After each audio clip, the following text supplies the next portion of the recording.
안녕하세요. 진목TV입니다. 오늘은 삼위, 아버지와 아들과 성령에 관한 교리를 살펴보겠습니다. 삼위일체 교리에 대해서 여러분 들어보셨을 텐데, 이 삼위일체 교리라는 것은 아버지, 아들, 성령 혹은 성부, 성자, 성령이 하나라는 기독교 교리를 가리킵니다. 이 삼위는 세 인격을, 일체는 하나됨을 의미합니다. 풀이하면 세 인격이 하나라는 겁니다. 우리말로는 이제 위라는 걸 쓰는데 약간 좀 말이 어렵죠. 영어로는 그냥 person입니다. 이 셋이 하나다라는 이 주장이 사실은 좀 언뜻 듣기에는 이해가 되지 않죠. 마치 동그란 세모 이렇게 이제 들리거든요. 이게 도교의 도라든지 불교의 공이라든지 과학의 빛이나 양자만큼이나 이해가 잘 되지 않는 교리죠.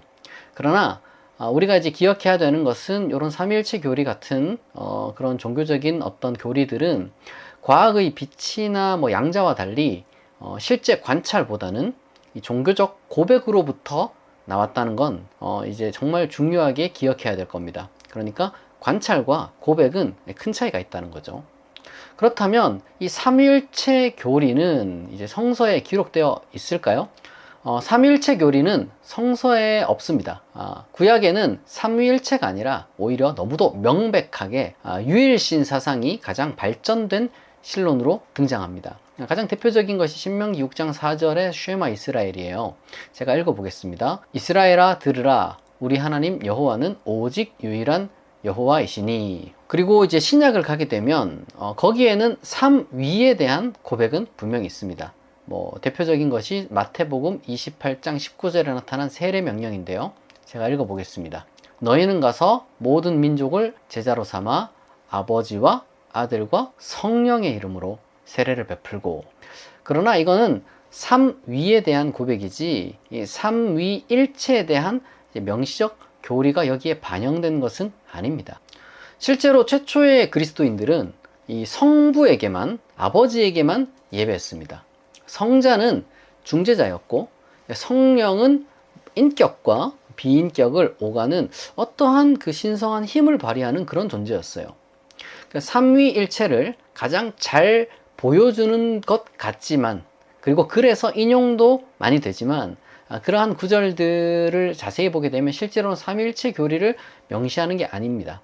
마태복음 외에도 이제 다른 구절들을 보게 되면 이제 대표적인 게 이제 빌립보서 2장 6에서 10절에 있는 그리스도 찬가인데, 이거는 왕으로서의 그리스도를 높이는 일종의 이제 제왕시라고 할 수 있습니다. 당대의 이제 황제 찬가와 유사해요.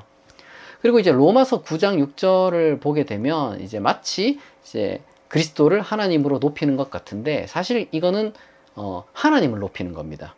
명확한 문장 부호가 있는 것이 아니다 보니까 번역을 하거나 아니면은 이걸 읽을 때 사람들이 좀 오해를 하게 된 거죠.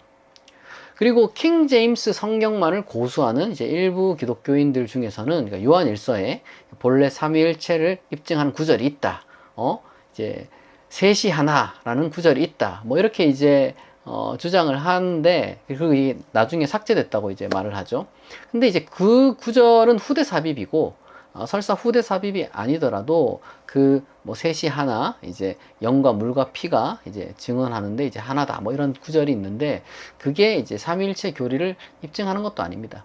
그 예수에 대해서 이제 신약이 말하는 바는 이제 예수가 그리스도다, 그리고 예수가 주님이다, 이제 이런 식으로 이제 고백을 해요. 근데 그리스도라는 말은 이제 메시아의 번역어고, 그것은 하나님이 선택한 구원자를 가리키는 말입니다. 그리고 주는 이제 구약에서는 야훼를 이제 돌려서 이제 표현하는 것이지만, 요 신약에서 맥락에서는 이제 하나님이 세운 왕이다, 이렇게 우리가 보면 됩니다. 그리고 하나님의 아들 이런 표현도 있는데, 그것도 그 당시 때는 하나님에 의해 입양되거나 아니면은 하나님께서 세운 아주 높은 자를 가리키는 표현이었습니다. 그렇다면 이렇게 질문할 수가 있겠죠. 왜 삼위일체 교리가 발전했느냐? 이거는 나중에 이제 성서로서 정경이 된 그런 이제 어떤 문헌들이 권위 있는 책으로 이제 자리 잡는 과정 중에, 그리고 또 이제 기독교인이 된 사람들 중에 철학과 법학 등 이 전문 훈련을 받은 사람들이 이제 교회의 교사들이 이제 되어가는 그런 어떤 상황 속에서 성서들을 해석하는 과정 중에 자연스럽게 이 아버지와 아들과 이 성령의 관계에 대해서 이제 어떤 그 해석이 나오면서부터 이제 발전하게 된 겁니다.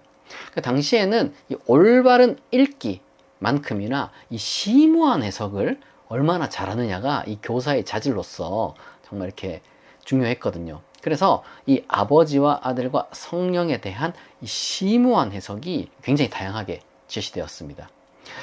처음 2세기, 3세기 요 사이에 이제 교부들에게서는 주로 종속론이 이 최고의 해석으로 자리를 잡았어요. 그러니까 대표적 이제 그리스 교부인 이제 오리게네스와 대표적 라틴 교부인 테르툴리아누스의 이제 제가 말을 좀 가져왔는데, 먼저 오리게네스는 이렇게 말을 합니다. 성부 하나님은 존재하는 모든 것보다 우월하다. 성부의 능력은 성자와 성령보다 우월하며 성자의 능력은 또한 성령의 능력보다 우월하다. 이런 식으로 이제 종속이라는 말은 이제 성부에게 이제 성자와 성령이 종속되고, 또 뭐 이제 그러니까 성부가 1등, 성자가 2등, 성령이 3등 뭐 이런 식으로 이제 생각을 했다는 거죠. 다음으로 이제 테르툴리아누스도 이렇게 말합니다. 성자는 성부에게만 알려진 마지막 날과 시에 대하여 무지하다. 요게 이 소위 말해서 2세기와 3세기 교부들이 가르쳤던 일종의 이제 전통교리였습니다. 종속론이. 근데 삼위에 관한 이러한 종속론에 대한 교리의 입지가 4세기경부터 달라지기 시작합니다. 이 4세기경 기독교가 명실공히 로마 제국으로부터 최고의 수혜를 받게 된 그때부터 이 대도시 알렉산드리아의 장로였던 아리우스라는 사람이 있었는데, 그러니까 아리우스는 당시에는 어쨌든 전통 교리였던 종속서를 가르쳤어요. 종속서를. 근데 다만 이 사람이 장로인데 자신이 이제 종속서를 피력하면서 바로 그 알렉산드리아의 주교, 이 알렉산더가 이 가르치는 삼위가 아주 이 모호하다, 약간 이런 식으로 비판을 했단 말이에요. 그래가지고 주교인 알렉산더 입장에서는 기분이 나쁘죠. 아리우스를 그냥 출교시킵니다. 그러나 이제 우리가 알다시피 이 당시에 어쨌든 아리우스가 가르쳤던 건 전통 교리란 말이에요. 그러다 보니까 이제 아리우스를 지지하는 사람들이 이제 많이 있죠. 알렉산드리아라는 대도시에서 이 주교파 그리고 장로파 이렇게 나뉘어가지고 이제 갈등을 일으켰는데, 안 그래도 알렉산드리아 그 자체도 이제 대도시인데 이게 그냥 아프리카로 퍼져가고 그 다음에 이제 로마 중심부에도 이제 알려지기까지 이 논쟁이 좀 심각하게 격화됐습니다. 그래서 이제 이 문제를 해결하기 위해 당시 로마 황제였던 콘스탄티누스가 325년에 니케아에 교회 회의를 소집했고, 뭐 결론적으로는 이전까지는 전통이었던 종속설이 정제되고 성부와 성자는 동일 본질이며 유사 본질이 아니라는 판단과 더불어서 이제 아리우스파는 이제 추방당했습니다. 정확하게 말하자면 이제 신경이 만들어졌는데 여기에 동의하고 서명할 거냐라고 했을 때 거부하면은 이제 추방을 시키는 거죠. 그런데 우리가 이런 의문이 들 수가 있습니다. 왜 이런 교리적 판단이 이루어졌는가? 근데 그 이유는 신론이 아니라 구원론 때문에 그런 거예요. 그러니까 논리가 이런 거였습니다. 그리스도와 성령이 단순한 어떤 종속된 열등한 존재라면, 다시 말해서 이제 온전한 어떤 성부와 같은 신이 아니라면 그들이 인간에게, 우리에게 전하는 구원의 효력이 과연 온전할 것인가? 그러니까 이런 논리가 등장했기 때문에 그래요. 그러니까 진정한 신체험이 가능하기 위해서는 그리스도와 성령이 완전한 신이어야 한다라는 이러한 그 논리가 여기에서 이제 등장했기 때문에 이 아리우스의 종속설이 힘을 잃게 된 겁니다. 어쨌거나 이렇게 니케아 정식이 작성되었고, 비로소 이 삼위일체, 동일 본질에 근거한 삼위일체는 최초의 전 세계 교회 회의와 로마 제국이 공식화한 이제 정통이 되는 것입니다. 그러나 325년 그 니케아, 그리고 이제 381년 약간의 그 수정을 가한 니케아 콘스탄티노플 신경은 그리스어로 작성이 됐거든요. 그러니까 라틴어를 사용하는 사람들을 위해서 이제 라틴어로도 번역이 되었는데, 이때 이제 일부 라틴어 교사들이 어떤 그 표현 하나를 추가하면서 이제 문제가 생기기 시작했습니다.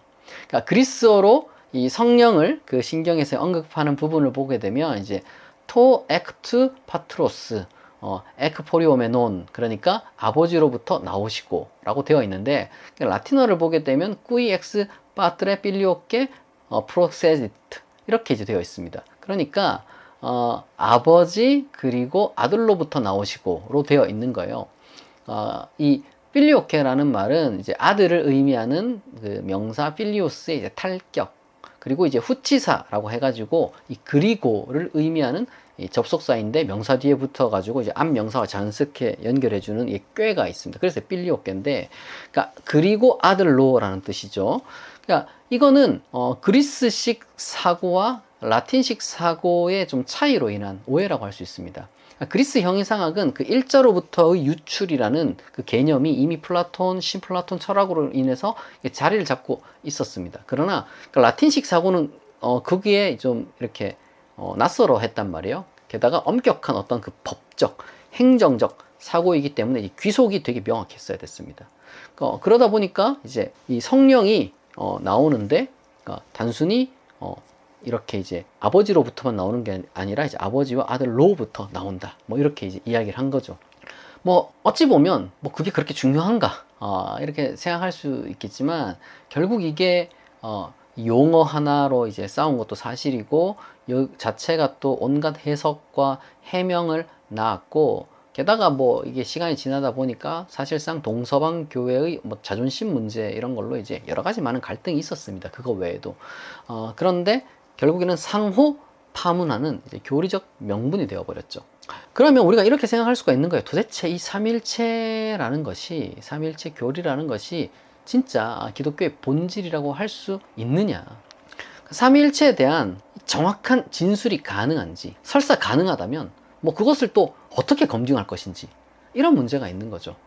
전 세계의 그 어느 기독교인이라 할지라도 이 삼일체에 대해서 이제 한번 고백해봐라, 이제 진술해봐라. 그 다음에 이제 그걸 검증하겠다고 딱 이렇게 이 신학자의 날카로운 어떤 그 감각으로 이제 들이대면 과연 완전하다고 할 수 있는 문장이나 말이 누구에게서 나올 수 있을까? 심지어 그걸 검증하는 신학자도 과연 그가 제대로 된 검증의 자격이 있는가, 이런 또 생각을 우리가 이제 할 수 있을 겁니다. 뭐 어떤 분들은 성경이 기준이다라고 하는데 사실은 지금까지 이 모든 논쟁이 다 이 성경 해석하는 사람들 사이에서 이루어진 거였거든요. 그러니까 그렇다면 이렇게 질문할 수가 있습니다. 삼일체 교리가 과연 기독교의 본질인가? 저는 뭐 몇 가지 우리가 생각해 봐야 되는 것이 그러나 이제 있다고 생각하는데요. 이제 신약부터 지금까지 분명 기독교는 어떻든지 간에 적어도 삼위, 그러니까 아버지와 아들과 성령에 대해서는 인정을 하고 있습니다. 그러나 이 세 인격 혹은 뭐 세 위격의 관계에 대해서는 너무도 다양한 해석이 가능하다는 것을 우리가 역사를 통해서 성서학, 교부학, 신학을 통해서 이제 확인할 수가 있습니다. 일부 전통적인 교리학자를 제외하고 대다수 현재의 이제 신학자들은 이제 이 삼위일체라는 것을 이제 기능적, 고백적 모델로서 이제 접근을 합니다. 쉽게 말해서 이 종교 내에 다양한 체험과 이해를 반영하는 실천적으로 이제 접근한다는 거예요. 예를 들면 이런 게 있습니다. 유일신 종교를 강조하는 같은 아브라함 종교에서 이 삼일체 때문에 서로 갈라지는 그 유대교와 이슬람이 있는데, 그러니까 유대교도 보게 되면 야훼와 토라와 셰키나는 이제 어떤 그 야훼 임재를 의미합니다. 그러니까 그런 것들을 주장한단 말이에요. 그리고 또 알라와 꾸란과 무함마드를 또 이렇게 이제 언급을 하죠. 그러니까 신성한 근원이 있고 그것을 체험하게 하는 뭐 중재자가 있고, 그리고 상호 소통함으로써 이제 평화를 이루는 새로운 지평의 세계로 인간으로 하여금 나아가게 만드는 어떤 그런 인도함에 대한 인정이 다 있다는 거죠. 그게 이제 기독교에서는 삼위로 표현되는 것이고 다른 종교에서는 또 다른 방식으로 표현될 수 있다는 겁니다. 그것에 대해서 어떤 묘사를 어떻게 할 것인지는 뭐 교리학자의 어떤 역할이겠지만, 보다도 근원적으로 신학적으로 우리가 접근했을 때 어떤 우리가 이 종교 내에서 일어난 어떤 그 체험과 고백으로 이해를 할 수 있다는 거죠. 그래서 그리스도인이라면 이 삼위에 관한 이 교리를 성급하지 않고 차분하게 우리가 진지하게 생각해 볼 그리스도인의 신앙적 화두라고 우리가 생각하고 이 사색도 하고 공부도 하고 이제 서로 대화도 하는 것이 좋다고 생각합니다. 그러니까 그걸 가지고 정죄하고 이것이 옳다, 저것이 그르다 이렇게 하는 것은 조금 제가 봤을 때는 이제는 지양해야 되지 않나, 이렇게 생각이 들고요. 처음에 제가 말씀드린 거지만 삼위에 대해서 논하는 것은 빛이나 양자 세계에 대한 이해와는 완전히 다릅니다. 뭐 빛이나 양자 이거는 이제 어쨌거나 이제 관찰의 영역이지만 삼위에 대해서 논하는 건 고백의 영역이에요. 그러다 보니까 제가 보니까 이제 신앙의 여정이라는 것은 이 과학의 여정과는 사뭇 다를 수밖에 없다. 그렇게 생각을 하게 됩니다. 그렇다고 이 둘이 화해 못할 것이냐? 그게 아니라 서로 길이 좀 다른 방식이 있다라는 것을 뭐 인정하고 존중하면 되는 것이죠. 물론 뭐 자기 자신이 재림한 그리스도다, 자기 자신이 뭐 보혜사다 이런 뭐 엉터리 같은 그런 주장을 하는 그런 사이비에 대해서는 우리가 이제 단호해야 됩니다. 그런 거는 뭐 대화의 영역에 이제 우리가 이제 대화의 대상으로 삼으면 안 되는 거예요. 이렇게 오늘은 삼위일체 혹은 뭐 삼위에 관한 교리를 살펴봤습니다. 오늘 영상이 유익하셨다면 좋아요와 구독 그리고 멤버십 가입을 부탁드립니다. 국내 최고의 종교 및 신학 콘텐츠를 만드는데 동참해 주시기 바랍니다. 제가 준비한 건 여기까지입니다. 경청해 주셔서 감사합니다. 지금까지 진목TV였습니다.